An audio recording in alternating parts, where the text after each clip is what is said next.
Alright, hello everyone, welcome aboard the Africa Tram. We'll do a quick mic check. Can you raise your hand if you can hear me alright? Thank you. Am I too loud for anyone? Or too quiet?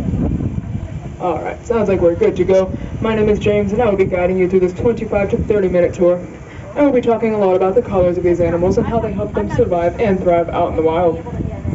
But first, a couple safety things. If everyone can jiggle the doors on the left and right sides. They are latched, not locked, so please don't lean on them or play with the black knob at all. If there is a medical emergency, scratch that. We're stopping the boring stuff. There's a cheetah over on the passenger side, and we'll stop for him. When I do make those full stops, you're welcome to stand up and take a look, but please remain seated while I'm moving.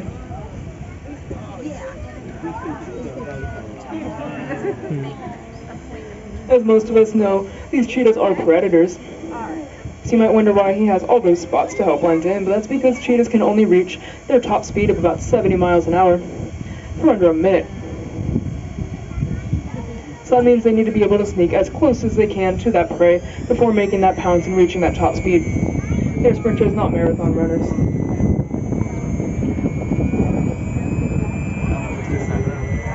Over on the driver's side, we do have our East African habitat. You can see one of our common giraffe hanging out there. We'll get a better look at that on our way back. Keep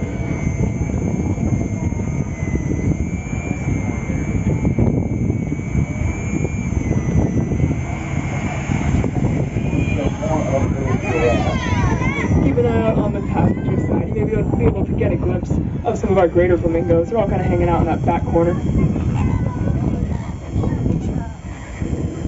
But if you can see, they do have a much lighter pink color than most of us would expect from a flamingo. Sorry, the back corner towards the right-hand side. Like I said, you can stand up once I'm stopped.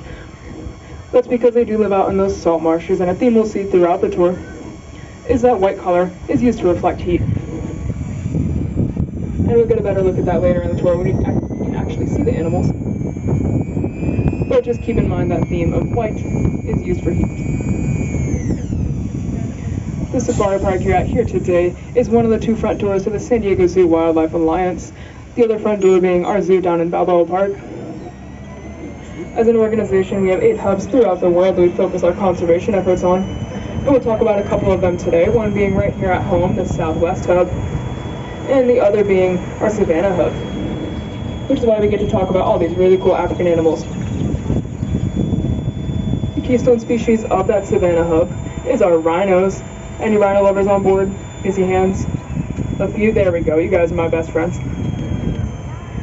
We have a very successful breeding program of southern white rhinos. On the passenger side coming up is our Nikita Khan Rhino Rescue Center. And I do not see a single rhino out on this side. They do have a few different habitats that they cycle through throughout the day. And this is not the one at the moment, but later in the tour hopefully we can get a better look at some of those. We've had over 100 babies born here at the park of those southern white rhinos. But we'll keep moving. Over on the driver's side to this very large lagoon. All of the water here at the park is reclaimed water. And so when you go to the bathroom, you will flush and you wash your hands. All that water gets cleaned and recycled and put right back into our habitats. So we do care about the environment just as much as we care about all these cool African animals we have here. If you can look over towards the back of the lagoon on the left-hand side, you'll see a bunch of big white birds. Those are our pelicans. The more stark white ones are great white pelicans, and the little darker, shaggier, more gray ones are Dalmatian pelicans. And just like those flamingos, you can see that bright white color. Helps a lot with the heat out there, even when they're hunting. But that color does also help with their hunting. Since the sun creates that bright glare on the surface of the water, the fish can't even see them sneaking up before it's too late and they get scooped up in those big old pouches.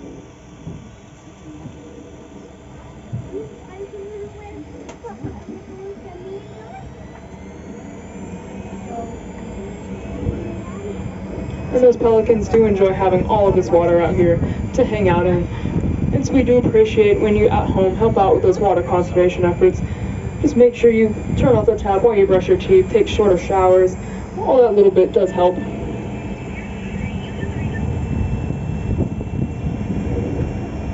Keep an eye out on this habitat that we'll be going through in a moment. It's very sparse, there's not a lot of trees, lots of open space, and half of it doesn't even have grass. That is on purpose. We purposely put specific animals into these specific habitats so that their adaptations fit right in and they feel right at home.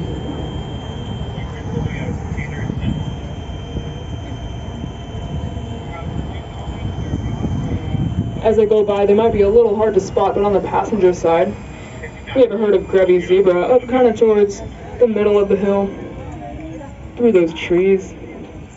This is our female herd, and hopefully we'll get to see the males later in the tour, but they do have those black and white stripes. Those stripes are individual to each zebra, just like our fingerprints are individual to us. And now we're coming up on our bird marsh. You can see those big tall ones with a tuft of tan feathers on their heads. Those are East African and West African crowned cranes. The West African ones have the darker neck, while the East Africans have more of a silver neck. And that tuft of feathers on their heads blends right in with the tall, dead grass that they'd be traveling through. And so a predator wouldn't be able to spot them. We do also have 3 species of vulture in here. I'm not spotting any at the moment. They like to come out later in the day. Scratch that, I do see one. When I go by, way towards the back, it looks like one of our lappet-faced vultures. There's a little break in the bushes and trees close to us. He's laying right in the middle. So I'll go by slow. But if you can't spot that one, there are more towards this top back corner of this habitat. We have a big Cape vulture laying on a nest. But I'm sorry to my bird lovers, because that's about all I have for you on this tour. We're moving on to about 1 million mammal species. On the driver's side, you may have already spotted those sable antelope. Those ones hanging out right on those dirt piles. And you can see how the big ones have that dark chocolate color, but the little ones are much more tan. When you're smaller and weaker, you do have to worry more about predators until they want to blend in so that the predators don't even try it with them. But when you're older and bigger and stronger, and you can take those predators a little more easily, you do want to make that standing out color. And so by having that color, it does communicate to predators that they are big and strong and they don't think they have to worry about blending in, because they can handle the predators just fine. They're doing what's called an alert circle right now. You can see they're all laying in different directions, looking in different directions. That way, if there were a predator in here, it would not be able to sneak up on them because they're all looking out for each other. There is safety in numbers. And over on the passenger side, you can see some of our little Soemmerring's gazelle hanging out. They have that similar tan color to the baby sable antelope. Once again, it helps them blend in since they are so small.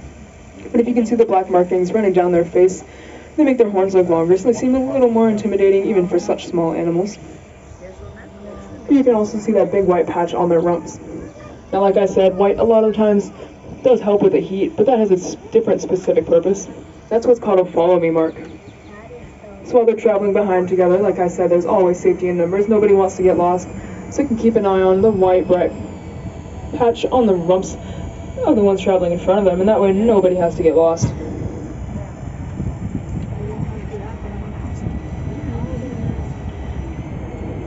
As we continue, there are some smaller little springbok hanging out. They look pretty similar to those Thompson's gazelle, but they do have that black racing stripe along their bodies. That's another example of a follow me mark in a different way. While they're traveling through tall grass or anything like that, it's low enough that the predators can't see it, but they can see each other's. And once again, that way nobody has to get lost. But now keep an eye out on these trees as we move by. You'll see a lot of them have perfectly trimmed flat bottoms. Here at the park, our horticulture team does not do that on purpose at all, but rather that is due to our giraffes. We're coming up on some Maasai giraffes, and they're walking with us, so give me a moment to pull up and we can stop for them. But as most of us know, giraffes are the tallest animals in the world. I believe the tallest ever recorded is about 20 feet tall. Our tall, dark, and handsome male out there is about 18 feet tall. And that height correlates directly to the length of their tongue. So our 18-foot tall giraffe has an 18-inch long tongue. And they use that tongue to reach all the way into the tops of the trees and get the goop. But since they spend so much time with their tongues out in that sun, they can be very prone to sunburn. So their tongues are actually a dark purpley blue color, if one of them wants to eat and stick it out for us. That's just to prevent that sunburn. By having the darker color, the sun does not absorb as well. That way they can stay happy and healthy.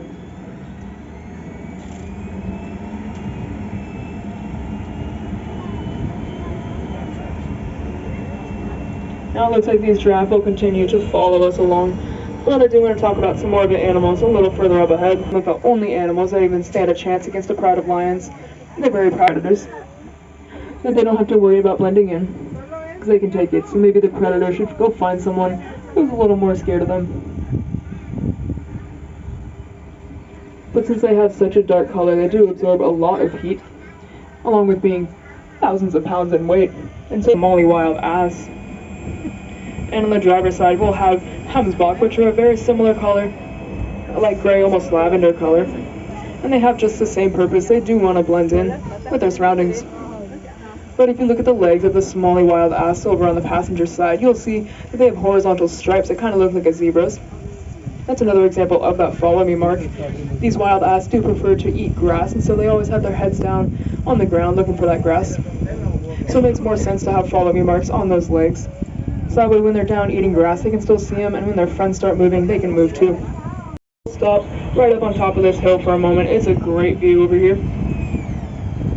As you can see, we like to give our animals a lot of space to survive and thrive just as they would out in the wild. And in fact, you can fit the entire San Diego Zoo and its parking lot just in this valley we've seen today. We are a breeding facility, and that's why we have so much space. We want the animals to feel just like they would out there, so that way they feel comfortable enough to make those babies and help out with our species survival programs. But moving over to the passenger side for a moment. They're all laying in the shade under the palm trees, and I'll stop if you want to stand up and get a better look. But those are some of our male lowland Nyala. You might have been able to spot a glimpse of them from the tram station. They were just across the way. And you may notice that the females look very different from these males.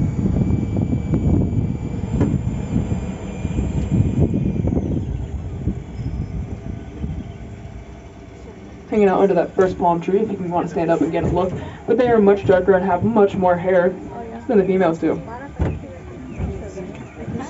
They're more shaggy, they're more of that chocolate brown color. That's because as they get older, their priorities change a little bit, and they're not quite as worried about blending in from predators. They're more worried about impressing all those ladies. And so by standing out, sort of similar to those Cape Buffalo. But the prevailing theory on why these zebra are not super worried about blending in with their surroundings is because they can blend in with each other. They're hanging out right down on that hill in front of the big rock on the ground. And when they run in big herds of up to 50 or 60, all the way from, luckily they have hooves for that, but they still don't want it on their bellies either. As we continue on, you'll still get a great view on the driver's side of all the African animals we got to talk about earlier, but I do want to focus on our home right here in the southwest for a moment. On the passenger side, there's an ecosystem called coastal sage scrub. It may look familiar to us, but there is actually only 15% of it left in the whole country.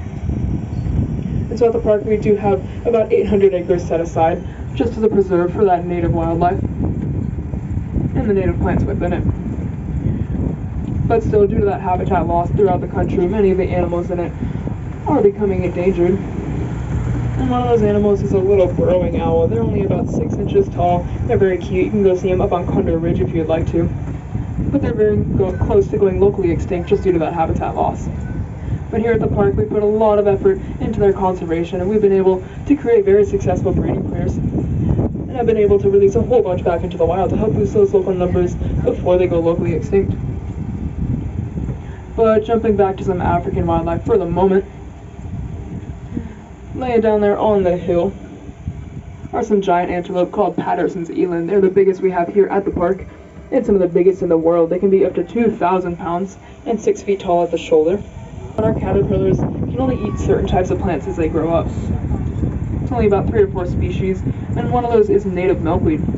But that plant is also becoming endangered due to habitat loss. So that means it'll be very hard for those butterflies to continue through their migration, since their caterpillars won't be able to grow up big and strong without those plants. So if you do want to help out, one of those plants they can't eat is native milkweed, like I said. And we sell it at the plant trader in the park, or you can get it at most local plant shops. Just make sure it's native, not tropical. Or just plant a few in your backyard. It does help out those butterflies a lot. And you'll get some cool little critters hanging out by your house.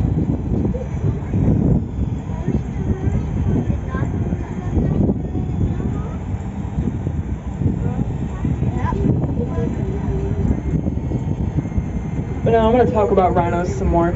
Just for a little bit, you're going to get my whole spiel. Like I said, we have a very successful breeding program of southern white rhinos. We've helped bring them back from the brink of extinction. Rhinos are poached for their horns, but if you look at your fingernails or touch your hair, it is the exact same material, it's just keratin. So they're essentially useless to us. So it's important to educate so that everyone knows that and realizes they're pretty worthless to us, but they mean everything to those animals.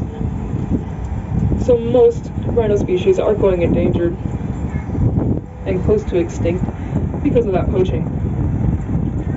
And one of the worst cases in recent history is with northern white rhinos, these southern white rhinos' cousins. There's only 2 northern white rhinos left in the entire world, and they're both female, so within the next couple decades they will be fully extinct. However, here at the park, we're doing groundbreaking research into in vitro fertilization, as well as artificial insemination, to try and help those northern white rhinos out. We've already had 2 successful births using those methods with southern white rhinos. We've created that little baby embryo in a lab and had a surrogate mother give birth. And there's 2 little babies that are growing up real fast called Edward and Future. We hope someday to be able to do the same with those northern white rhinos. We have a whole bunch of DNA stored up, so you can create those little embryos and then have our southern white rhinos down here.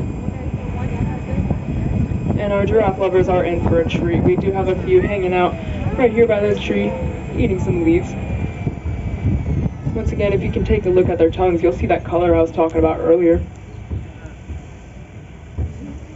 And I'll move up in a moment so we can get a better view of those babies who are up in the valley.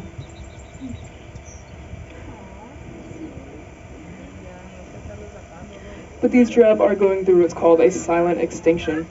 For the last few decades, everyone just kind of assumed, they're giraffe, right? We don't really have to worry about them. But through the past few years, us and our partners out in Kenya have been doing a lot of research into them and have realized they are going very extinct very fast. And so we're lucky enough to have all this space here at the park to create these breeding herds, so if the time comes, we can help reintroduce them into the wild. Like I said, we do have a couple little babies out there hanging out together in the valley. They're only about 2 months old, and they were born just a few days apart, so they're like little best friends growing up. You can see they're not even hanging around the moms. They think they're brave. That's why it is important that we have all this space so that we can breed these animals and help out the numbers in the wild if we need to.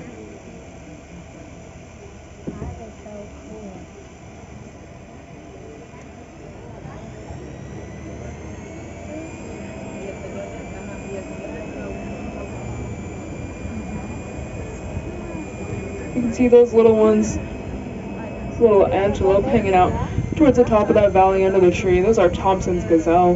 They have that similar racing stripe to the springbok that we saw earlier.